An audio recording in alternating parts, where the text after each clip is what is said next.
La leyenda de Tiamat y Marduk cuenta la historia de una gran batalla celestial entre deidades y el cambio de poder de los dioses primordiales originales a sus hijos, quienes al final crean a los humanos para continuar su labor de mantener la creación. Esta leyenda suele interpretarse como una alegoría de las fuerzas de la naturaleza, y en ella encontramos el código fuente de muchas religiones modernas hoy en día. Algunos creen que esta historia es más que una alegoría, es un mito codificado que relata un evento real ocurrido en nuestro sistema solar hace mucho tiempo. Esta teoría se ha vuelto sumamente popular en los últimos años, y todo comenzó cuando un niño se obsesionó con una pregunta ardiente.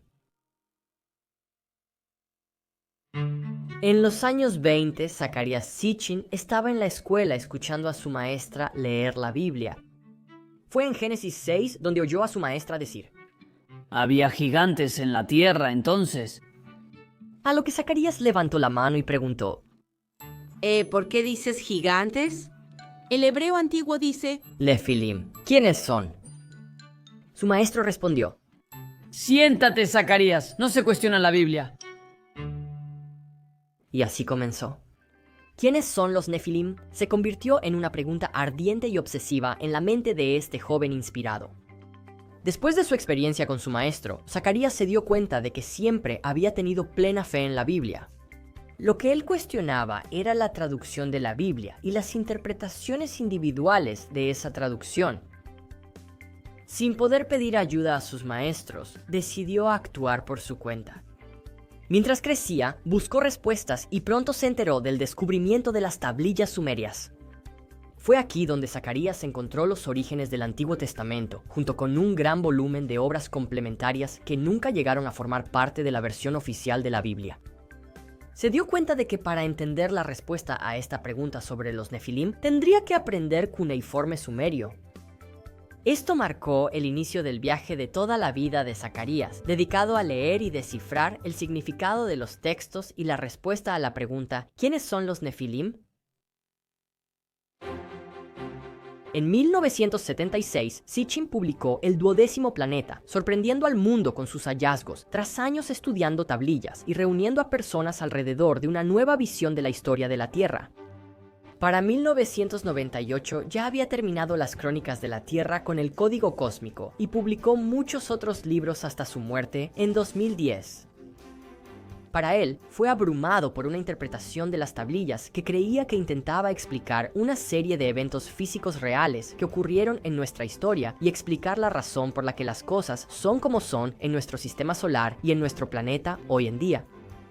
Varios críticos señalan que Sitchin, aunque aportó mucho al análisis de las tablillas, también añadió y adornó la historia con sus propias teorías, llegando a conclusiones que otros no hallaron en los textos antiguos. Sin embargo, siguiendo las interpretaciones de Sitchin, encontramos varias correlaciones notables, tanto dentro de nuestro sistema solar, en nuestro planeta, e incluso en nuestro propio ácido desoxirribonucleico, que simplemente no pueden ser ignoradas.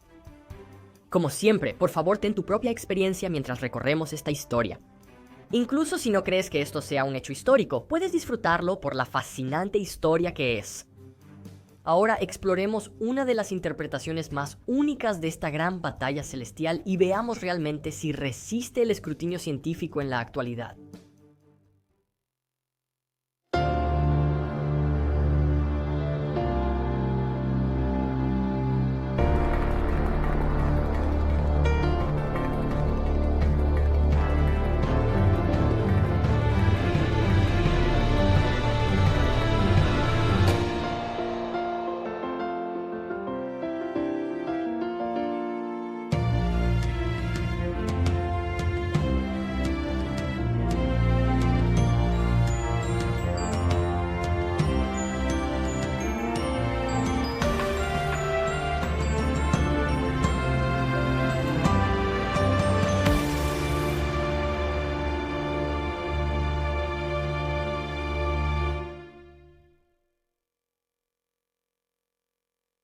Para hablar de esta teoría, comenzamos explorando cómo se forma un sistema solar.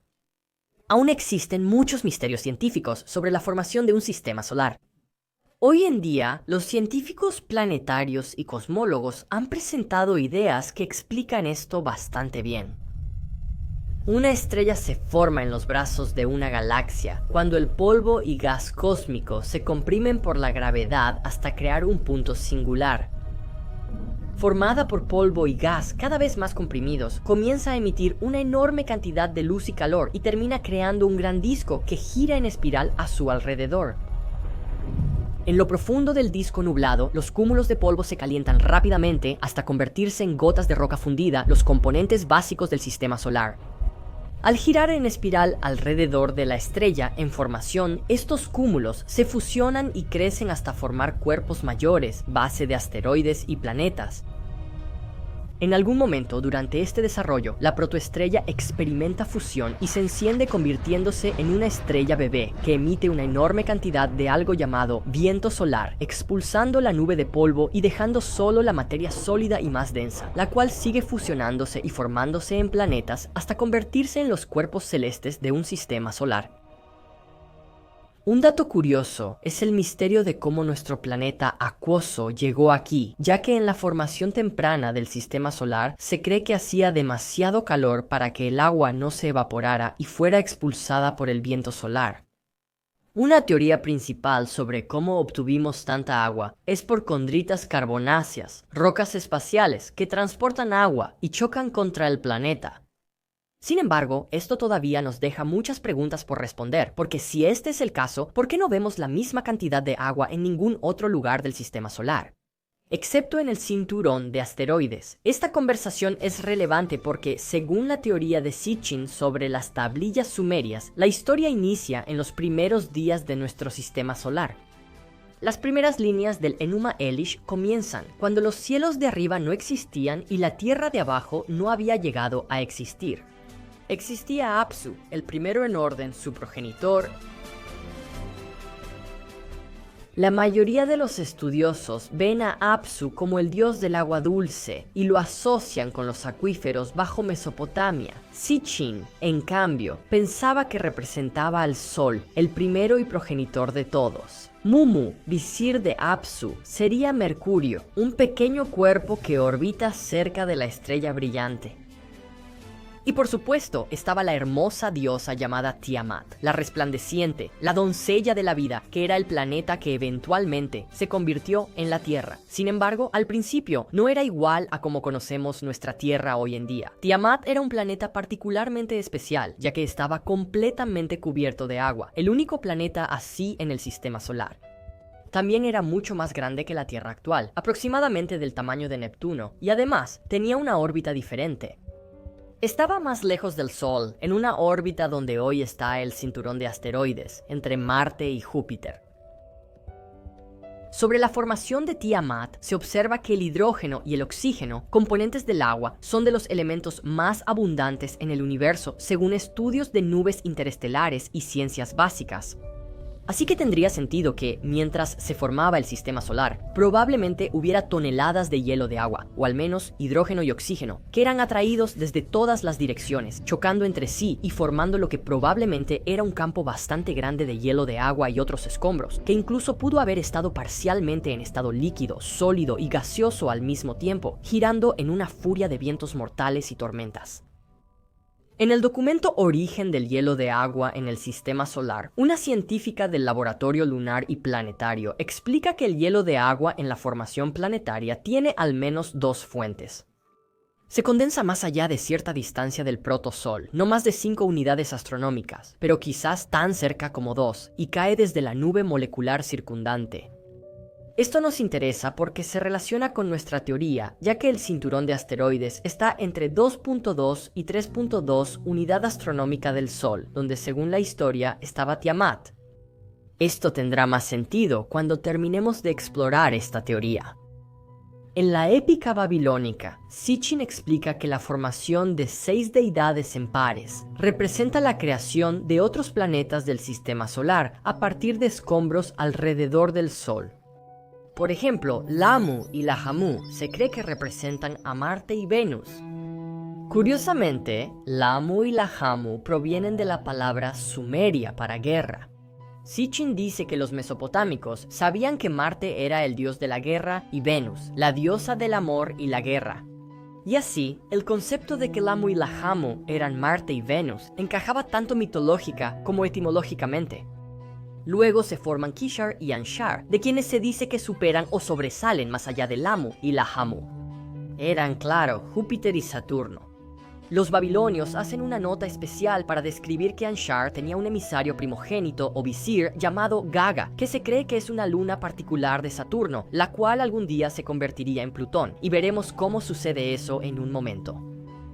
Luego surgen nuestras dos últimas deidades, Anu y Ea. Anu representa a Urano y Ea a Neptuno. Estos dos también son conocidos como An y Enki, según la versión sumeria original.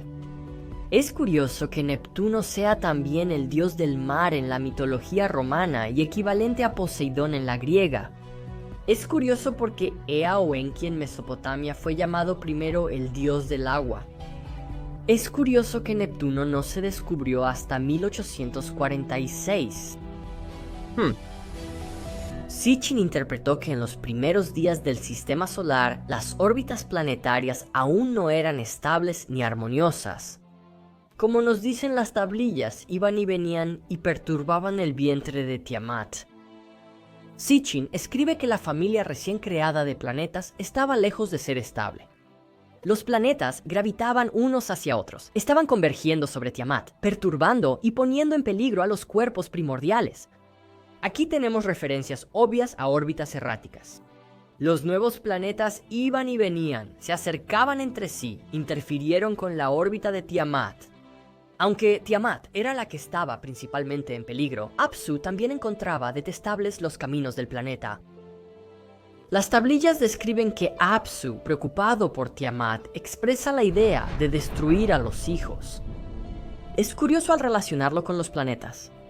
Quizás se refiere a que la joven estrella emite ráfagas de radiación que podrían destruir completamente a estos planetas jóvenes, o al menos hacer que salgan volando al espacio. Durante esta parte de la historia y lo que sigue después con la muerte de Apsu, Sitchin teorizó varias ideas, con la premisa básica de que algo, ya sea relacionado con Ea, el planeta Neptuno emitiendo ondas de radiación, o incluso simplemente el paso del tiempo, hizo que el Sol estabilizara su energía turbulenta. Sin embargo, es interesante que después de este punto, Apsu ya no se menciona como una deidad, sino más bien como un lugar. Ea reclama el trono de Apsu, y mientras descansa en sus aposentos, los llama Apsu. Este acto podría referirse a la radiación solar y al viento cósmico, que finalmente se calmaron. Aunque no es completamente claro, usualmente se interpreta que esta escena muestra un cambio en el sistema solar primitivo, donde cualquier nuevo planeta debía venir del exterior, y Neptuno actuaba como guardián en el borde del sistema solar. Por lo tanto, Ea asumió el papel de Apsu. Hasta donde llega la historia, aquí es donde vemos que las deidades más antiguas empiezan a ser reemplazadas por las más jóvenes.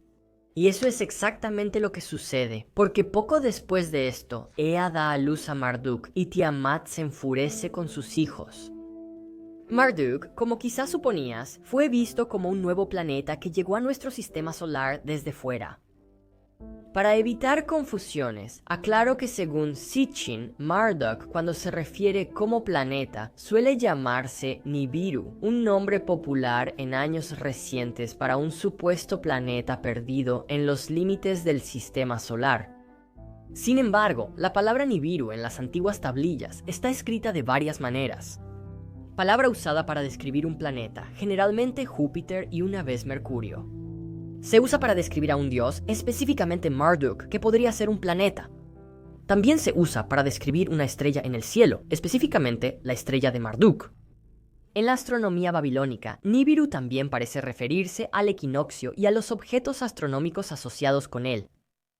Finalmente, Nibiru se menciona como un lugar, un sitio del cual provienen los dioses, quienes son llamados los Anunnaki. Por eso los expertos en astronomía cuneiforme no han logrado determinar con certeza qué es Nibiru. Por el trabajo de Sitchin, Nibiru se considera normalmente el nombre de este planeta extra en el sistema solar exterior, aunque Marduk sería más apropiado. Por otro lado, también existen interpretaciones que consideran a Marduk y Nibiru como personajes o entidades individuales. Pero las interpretaciones se vuelven muy complejas cuando llegamos a ese punto. Así que, por ahora, regresemos a nuestra historia. Como hemos mencionado, se dice que Marduk nació de Ea y su esposa Damkina, quien a veces es llamada una gran reina o diosa de la naturaleza. Esta es otra parte confusa de la epopeya babilónica, porque en ningún lugar del Enuma Elish se describe de dónde viene ella. Ella solo está ahí, pero descubres más sobre su origen al consultar otras tablillas de la antigua Mesopotamia. Si vemos la historia desde una perspectiva planetaria, es muy posible que ella represente el vacío del espacio y que Marduk haya sido atraído a través del vientre del espacio por la gravedad de nuestro sistema solar y haya entrado en nuestro sistema pasando por Neptuno, convirtiéndose esencialmente en el hijo de Ea. Sitchin propuso que, según lo que se escribió sobre Marduk, era un planeta grande, aproximadamente del tamaño de Neptuno, que entró en nuestro sistema solar en dirección opuesta a la de los otros planetas. Él dijo que tenía una órbita elíptica larga que se extendía hasta los confines más lejanos de nuestro sistema solar y regresaba en un periodo de aproximadamente 3.600 años.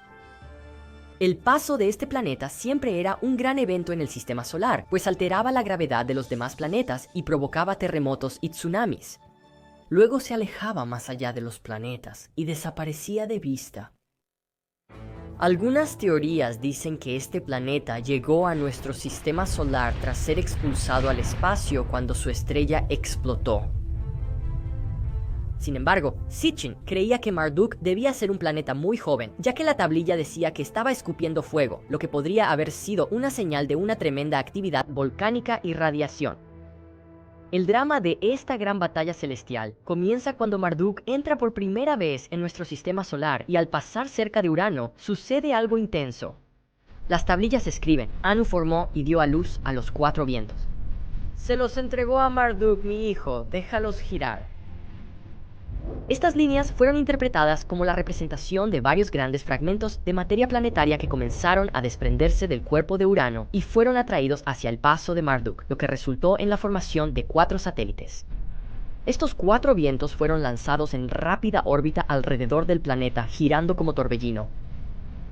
Este habría sido el evento teorizado que causó numerosas anomalías en Urano, incluyendo su inclinación lateral y su campo magnético distorsionado.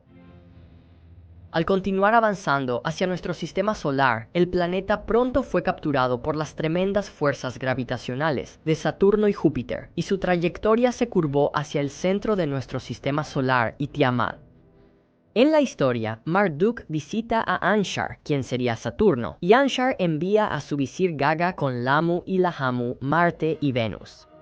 Esto, según Sitchin, fue que la gravedad de Marduk jaló una de las pequeñas lunas de Saturno, aflojando su órbita y enviándola al espacio más allá de Venus y Marte, estableciendo eventualmente una órbita bastante curiosa por sí misma, que hoy conocemos como Plutón.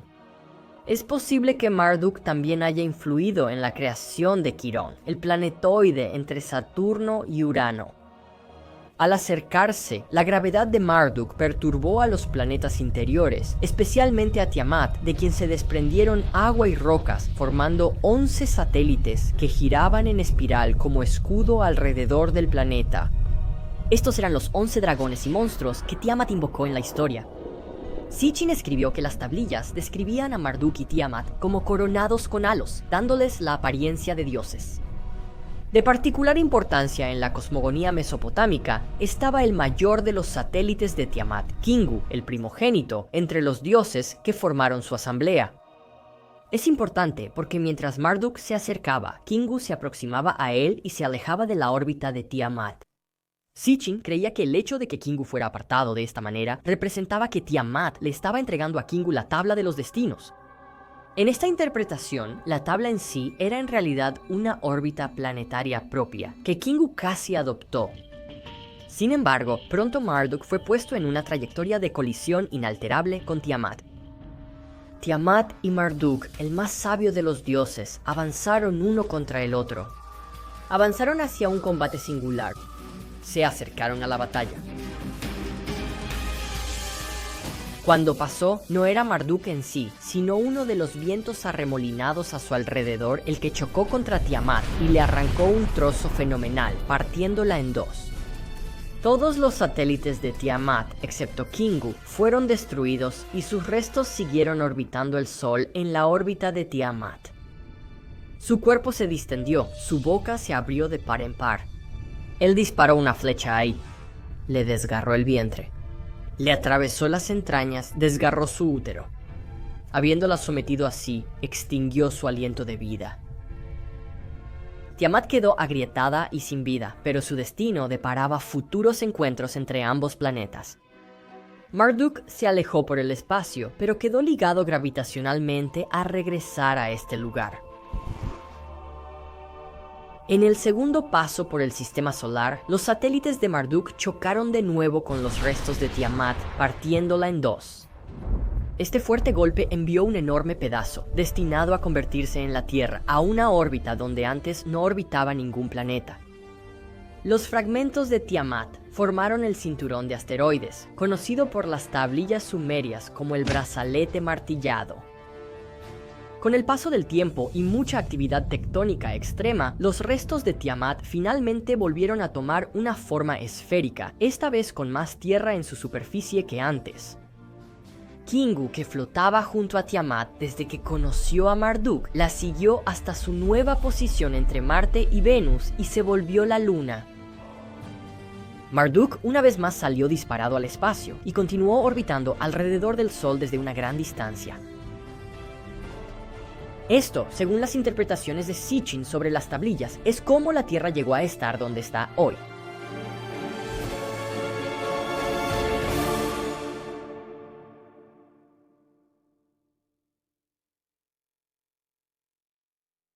Esto se acerca más a la interpretación original del primer libro de Sitchin, El 12º planeta, y tanto él como varios autores han discutido y variado la historia.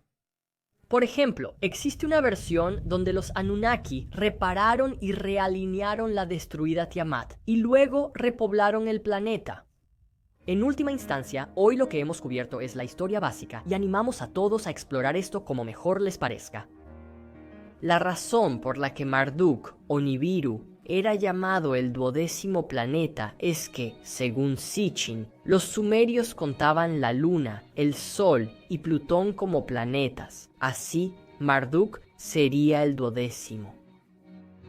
Sería un error no mencionar que los escépticos cuestionan esto, pues sostienen que los sumerios no conocían planetas más allá de los visibles. Esto implicaría que la historia no trataba realmente de planetas ni de una historia. Sin embargo, una posible explicación para esto es que si las historias son históricamente ciertas y la leyenda fue transmitida a los sumerios y babilonios por otra especie más allá de la nuestra, entonces podrían haber codificado la historia del origen de nuestro sistema solar dentro del mito de Tiamat y Marduk, incluso si estas civilizaciones antiguas no comprendían completamente lo que la historia realmente decía. Retomaremos esta idea más adelante, ya que esto es solo el inicio de nuestra exploración con estas tablillas. Después de esto, escucharemos la historia de la creación de la humanidad en la Tierra recién creada. Pero antes de profundizar en eso, investiguemos más a fondo todo este asunto del planeta Marduk. El tema de Marduk o Nibiru no es nuevo y ha recibido atención y reflexión de todo el mundo una y otra vez desde que el primer libro de Sitchin salió en los años 70. También hay muchas teorías de conspiración en internet que responden a estas ideas. Y sin mencionar que también ha recibido su buena parte de desacreditaciones. De manera sorprendente, la versión de la historia de Sitchin hace un trabajo bastante decente al explicar varias anomalías en nuestro sistema solar, como la formación del cinturón de asteroides y por qué hay tanta agua en él, la inclinación de Urano y su campo magnético distorsionado. También describe cómo se formó la Luna y la órbita loca de Plutón, entre otras cosas. Por supuesto, la teoría no está exenta de vacíos y desafíos. Muchos críticos han señalado inconsistencias y aspectos de las teorías de Sitchin que no resisten el escrutinio. Los escépticos también tienen un punto válido. En la historia escrita en el Enuma Elish, se describe que en un momento todos los dioses se reunieron para discutir la situación con Tiamat. Se sentaron en una gran mesa, bebiendo cerveza, comiendo grano y acordaron que Marduk sería su vengador. Esas líneas pueden interpretarse de varias formas. Tal vez no sean planetas, sino seres luchando en una batalla cósmica. O quizás solo sea un adorno de los babilonios para hacer que los dioses parezcan más humanos. O tal vez toda la historia sea el resultado de un grupo de personas antiguas que descubrieron hongos psicodélicos en la naturaleza y luego se contaron entre ellos lo que vieron en su viaje, y eso se convirtió en su religión. Nuestro objetivo no debe ser pelear por teorías, sino investigar todas las posibilidades hasta encontrar la verdad juntos. Teniendo todo esto en cuenta, hay una manera en la que tal vez podríamos probar que esta historia es cierta, y sería si realmente pudiéramos encontrar ese planeta perdido que, según la historia, debería estar acechando en nuestro sistema solar exterior. En su nivel más profundo, todas estas historias de los dioses antiguos están llenas de simbolismo e ideas que pueden ayudarnos a evolucionar como personas al profundizar nuestra comprensión de la humanidad. Por ejemplo, Tiamat no era malvada. Ella estaba triste por la pérdida de su esposo y los otros dioses no eran malvados. Hacían lo posible para protegerse de ser destruidos. Cuando vemos la vida desde esta perspectiva, incluso podríamos darnos cuenta de que otras personas en nuestra vida con las que tenemos dificultades en realidad podrían estar pasando por sus propios desafíos emocionales fuertes, lo que les hace actuar desconectados del resto de la sociedad. Por eso hoy quiero terminar esto recomendando Patch Tarot y el libro de Patch, que simplifican un sistema complejo de estados del ser humano y hacen fácil ver y entender más profundamente de dónde vienen las personas en cualquier momento. Tanto el mazo como el libro están disponibles en la tienda en línea o puedes conseguir las cartas en una aplicación para iOS y Android.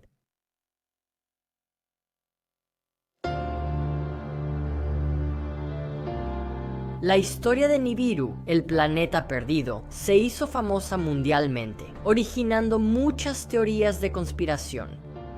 Aunque son populares, ¿realmente hay algo de verdad en estas historias? La ciencia moderna enfrenta al mito antiguo. La próxima vez en Ciencia Espiritual, el caso de Nibiru.